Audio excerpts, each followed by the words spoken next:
Rosé all day. It's a popular wine to pour in the summer because of its color and taste. Renee Allen, founder of the Wine Institute of New England, is here with a few of her favorite rosé wines. And first of all, we say it does not get the respect that it is well due. That is true.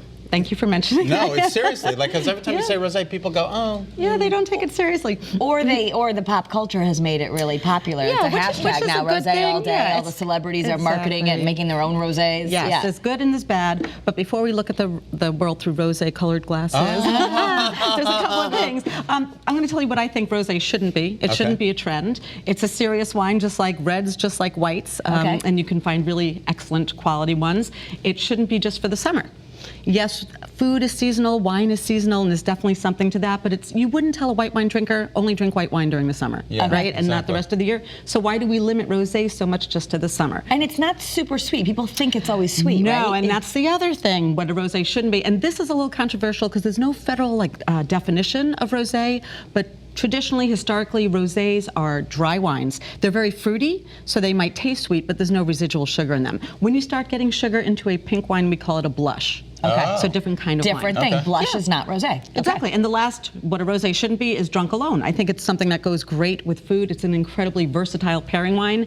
So pair it with everything you're eating all summer long. So let's talk about a couple of the different ones we have here. The first one is the motherland of rosés. It's Provence, France. And I love to bring something in this shape bottle. It's really pretty. Yeah, and you might see several rosés from Provence in that style bottle. It is supposed to mimic the shape of the old amphore, which were these clay vessels that they used to store wine in that area.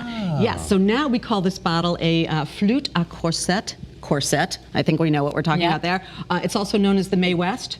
For the millennial generation, if they don't know Mae West, Jessica Rabbit, think like that. Absolutely. Right? So that's the shape of it. Okay. And Provence is unique because they make approximately 88% of their wine is rosé. Does rosé always, it's not like champagne where it has to come from a certain region, or does it always come from France? No, it can come from, we call it rosé in France. As you see the other countries, you can call it rosado, rosato. Okay. America tends to call it rosé, but no, it can come from anywhere. And any region that has red wine grapes can make rosé. So is it's it made all red over the wine world. Grape, just not as, they don't, what do you do? Why is it rosé? Right, so there's several different ways of making it, but usually it's just a matter of you crush the grapes and you let the skin stay in contact with the juice for a shorter amount of time than if you were making a red wine. All right, so we've got the Provence traditional, dry, fruity, delicious, and we have some here. This is what we're drinking. I don't tend to talk about how wines taste on the show because everyone tastes a little different, but this should have strawberries, raspberries, a little bit of florals to it, maybe jasmine. I love the tannins.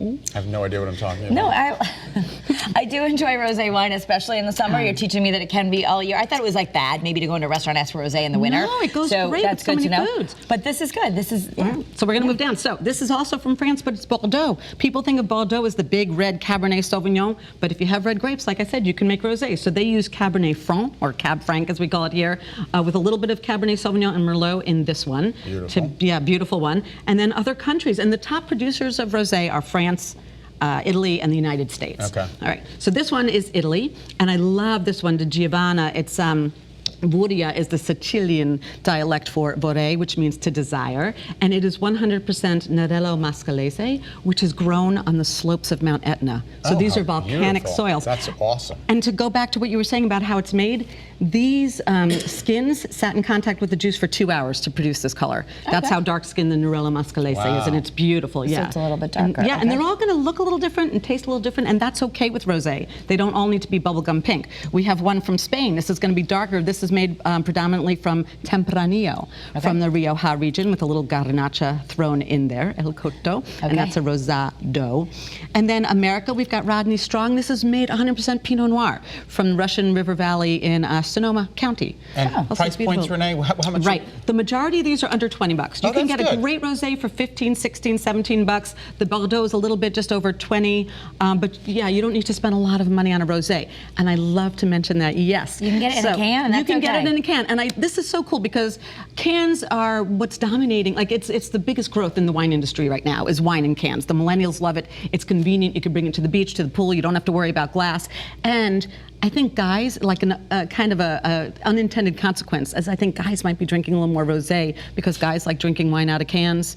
And you can take this glamping. You okay with Whispering Angel? That's a really popular brand, but I know you didn't show it. Is that like not a Renee thing, or? No.